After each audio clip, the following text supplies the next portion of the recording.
Assalamualaikum warahmatullahi taala wabarakatuh. Baik, pada video kali ini saya akan menjelaskan tentang tata cara penulisan bahasa Arab dengan mudah. Keterampilan menulis dalam bahasa Arab biasanya disebut dengan maharah kitabah. Menurut Muhammad Amin Santoso, maharah kitabah adalah kemahiran membentuk huruf dan mengungkapkan pikiran atau perasaan dalam bentuk tulisan.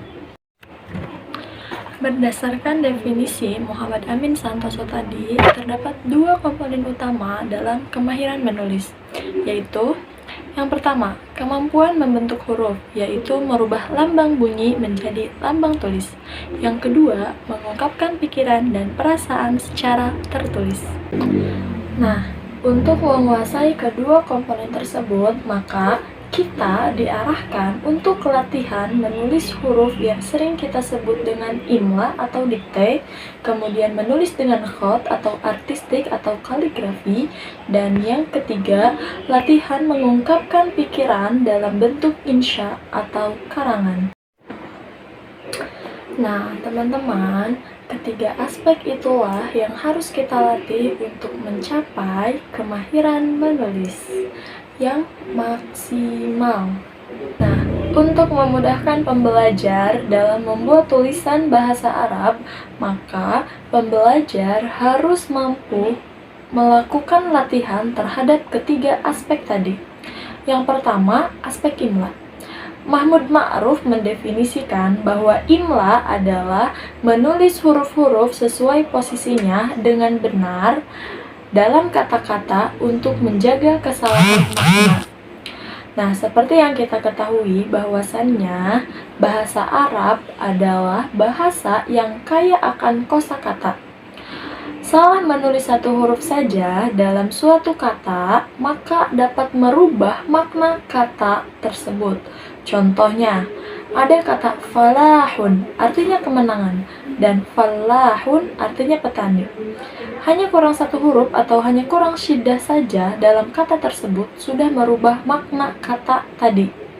Nah, dengan demikian, imla merupakan aspek yang paling pertama yang harus kita pelajari dan latih agar tidak terjadi kekeliruan dalam memaknai bahasa Arab.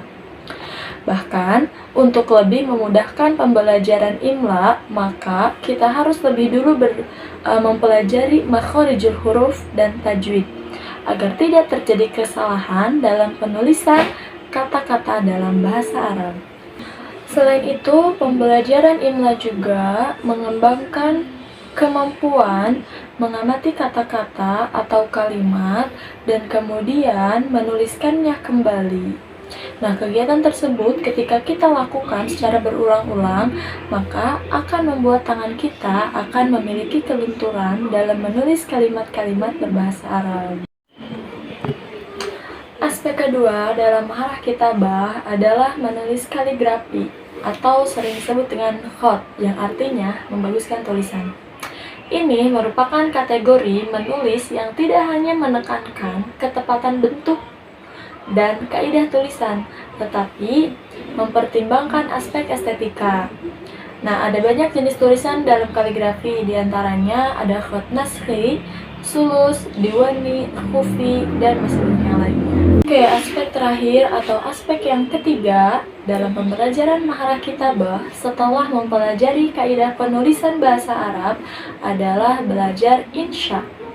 Nah, Asep Hermawan mendefinisikan insya yaitu kategori menulis yang berorientasi pada pengekspresian pokok pikiran berupa ide, pesan, perasaan, dan sebagainya dalam bentuk tulisan. Nah, teman-teman, itulah tadi ketiga aspek yang harus kita latih dalam pembelajaran maharah kitabah. Nah, yang selanjutnya adalah hal apa saja sih yang harus kita ketahui agar kita mudah dalam membuat tulisan dalam bahasa Arab? Oke, teman-teman, agar kita mudah dalam menulis bahasa Arab, setidaknya ada 11 hal yang harus kita kuasai terlebih dahulu. Yang pertama, mengenal lambang huruf secara benar, huruf-huruf bersambung dan tidak bersambung. Yang kedua, mengerti dan bisa membedakan secara cermat antara huruf-huruf yang memiliki kedekatan makhraj atau jalan keluar bunyi huruf dan memiliki kemiripan bentuk. Yang ketiga, membedakan huruf-huruf yang memiliki titik dan yang tidak memiliki titik. Nah, yang keempat, tidak menambah dan mengurangi huruf pada suatu kata. Yang kelima, memperhatikan kata yang mencakup huruf-huruf yang tidak diucapkan tapi ditulis atau sebaliknya, ditulis tapi tidak diucapkan. Yang keenam, membedakan tak marbutoh dan tak maftuhah ataupun hak taknis dan hak marbutoh. Yang ketujuh, menulis dengan kecepatan yang wajar, mudah dengan tetap memperhatikan faktor keindahan dan kerapihan. Yang kedelapan, memperhatikan tanda baca. Yang kesembilan, memperhatikan baris pendek dan panjang, dan dapat membedakan alif lam syamsiyah dan alif lam qamariyah. Yang kesepuluh, dapat membedakan cara penulisan huruf hamzah di awal, di tengah, atau di akhir kata. Dan yang terakhir, yang ke-11, memperhatikan susunan tata bahasa, yaitu tarkib nahwu dan sorofnya.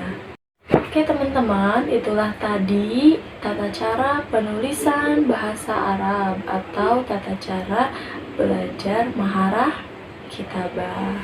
Mungkin cukup sekian yang bisa saya sampaikan. Al-afu minkum, syukran jazilan ala ihtimamikum. Wassalamualaikum warahmatullahi wabarakatuh.